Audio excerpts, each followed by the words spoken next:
ما أنا حلكي قوي ما ضاح ما وضع ما أني يا حنان بضن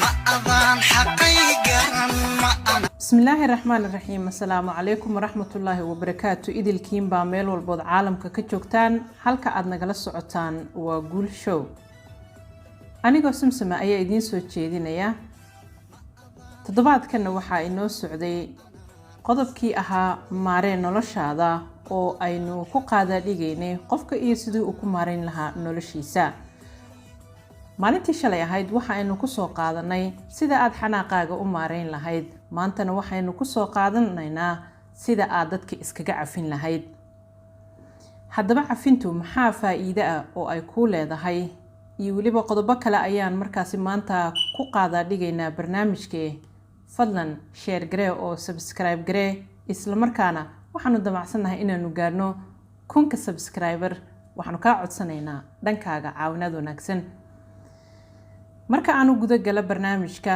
iscafintu sideedaba yaa la cafiyaa yaase u baahan cafinta mase ku fikirtay in adiga nafahaantaadu aad u baahan tahay inaad iscafiso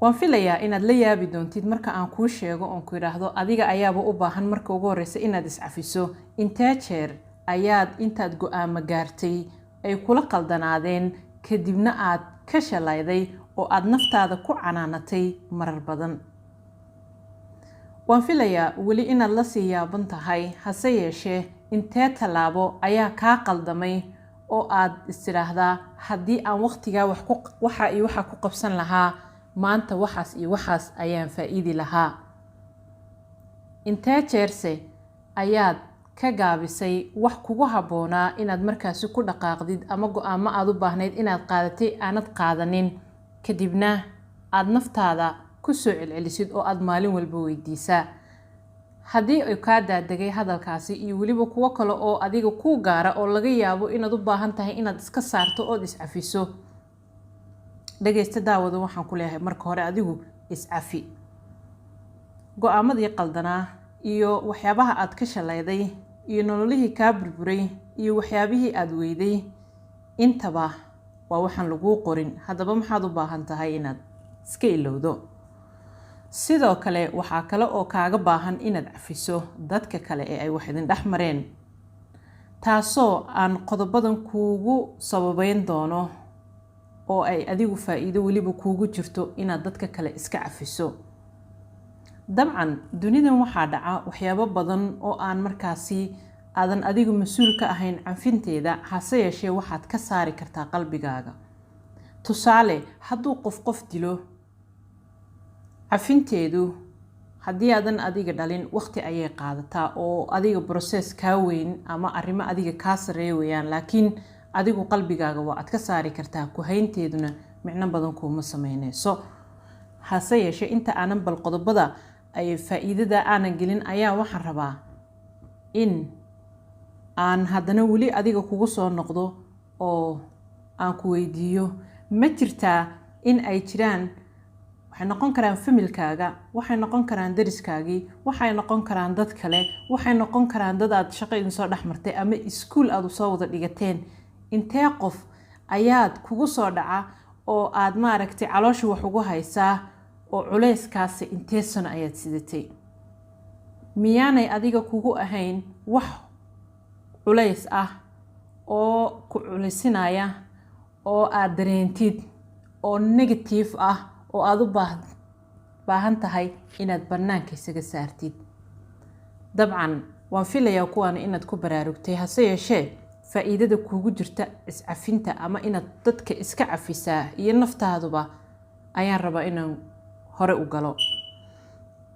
inaad dadka cafisaa waxay markaasi kaa saaraysaa ama kaa dejinaysaa culays badan oo aad sidatay ama ku saaran nafsiyan iyo jir ahaanba inaad dadka iska cafisaa waxay ku siinaysaa farxad joogto ah iyo inaad qafiif noqotid oo aadan noqonin qof murugaysan ama dareemo xunxun oo negative wata mar walbana waxaad noqonaysaa qof dhoola cadeeya oo aan mashquul ku ahayn wixii shalay dhacay berina qorshe kale maalintiisana ku nool. sidoo kale waxaa iyadana markaasi aad ka helaysaa in markaasi inaad markaasi dareentid in dadka kale aanay adiga kugu ahayn dadkaasoo horjeeda. waayo waxani waa dareenkuna haddii aad badiso wuu iswataa. haddii aad dareenka negative-ka qaadato ama dariiqaasi wuxuu ku geyn doonaa buuro culculus oo aadan ka gudbi karin. maxaa yeelay energy kasta oo aad kicisaaba wuxuu noqonayaa mid sii bata. haddaad dareenka farxadda qaadatana waxaad noqon doontaa qof faraxsan.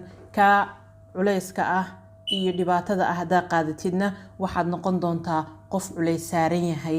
tusaalaan ku siinayaa, haddii aad tagto meel dad markaasi badan jooga oo wada faraxsan, maxaad dareentaa?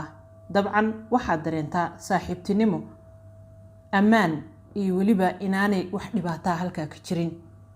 marka aadse la kulantid meel ay xabada yaalaan ama ay yaalaan dhibaatooyin kale ama bahal uu joogo, maxaad dareentaa? waxaad dareentaa cabsi, argagax iyo culays.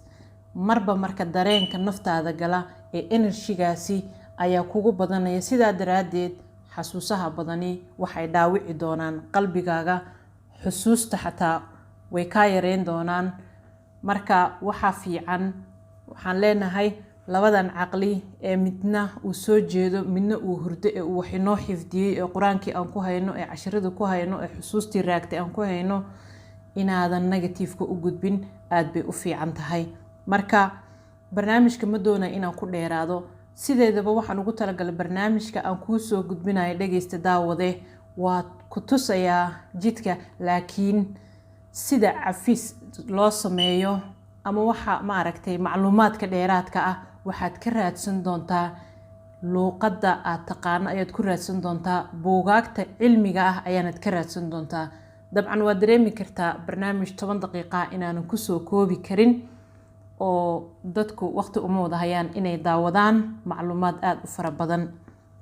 hase yeeshee ugu dambeyntii waxaan kuu sheegayaa in Allah subxaanahu wa tacaala uu ballan qaaday haddii qofku uu iska cafiyo walaalihiisa iyo dadka kale ee uu cafin sameeyo in markaasi uu abaalmarin weyn Ilaahay uu ka siinayo iyo ajar iyo xasanaad waliba. daawada dhageyste, iscafintu way noo fiican tahay. waxaan jeclahay in aan iscafino. aniga runtii cafis ayaad iga tihiin, waxaan jeclahay dhankiinana cafis inaan ka helo. dhammaantiina waxaan jeclaan lahaa iscafis badan inaad sameysaan.